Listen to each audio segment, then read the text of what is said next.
আজকে আমরা শুনবো হুমায়ুন আহমেদের শঙ্খনীল কারাগার। হঠাৎ করে একদিন সবার একঘেয়েমি কেটে গেল।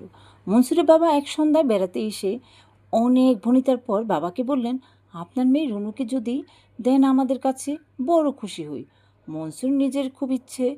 মনসুরকে আপনি ছোটোবেলা থেকে তো দেখেছেন, চাকরিও পেয়েছে চিটাগাং স্টিল মিলে, 900 টাকার মতো বেতন, কোয়ার্টারে আছে।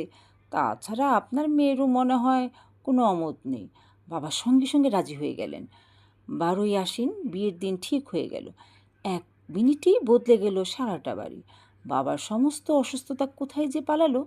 বিয়ে নিয়ে এর সঙ্গে আলাপ করা, ওর কাছে যাওয়া, বাজারে হাল অবস্থা দেখা, মেয়েকে কী দিয়ে সাজিয়ে দেবেন সে সম্বন্ধে খোঁজ নেওয়া, এক মুহূর্ত বিশ্রামও রইল না তার।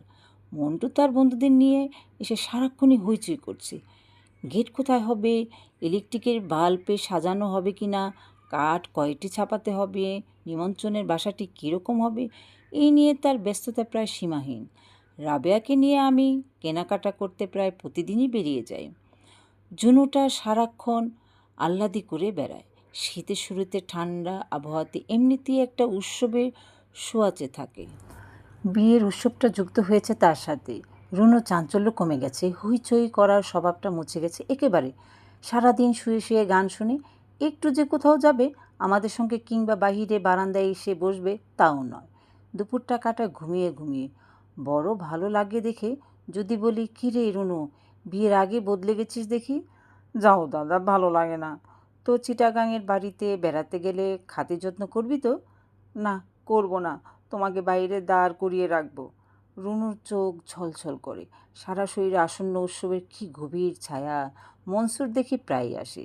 একদিন সিনেমার টিকিট নিয়ে এলো রুনু ঝুনুর জন্য। রুনু কিছুতেই যাবে না। রুনু বলে, নিনুকে নিয়ে যাক। নিনু যাবে না। আমার জন্য তো আনেনি, আমি কেন যাব? এই বয়সে পাকা পাকা কথা।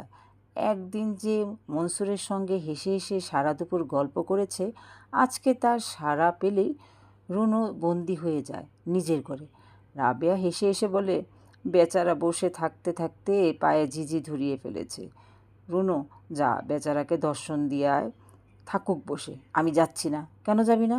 রোজ রোজ বেহায়ার মতো আসবে, লজ্জা লাগে না বুঝি? ঝুনু আর নিনুকে নিয়ে গল্প করে বেচারা সময় কাটায়। দেখতে দেখতে বিয়ের দিন এসে পড়ল। বাবার দুজন ফুপু আসলেন, তার চাস্তো ভাইও ছেলেমেয়ে নিয়ে আসলেন। বাড়ির লোকজন গম গম করতে লাগলো।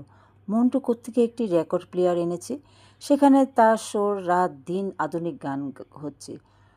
ফুপুর ছেলে মেয়ে কটি হল্লায় কান পাতা যাচ্ছে না।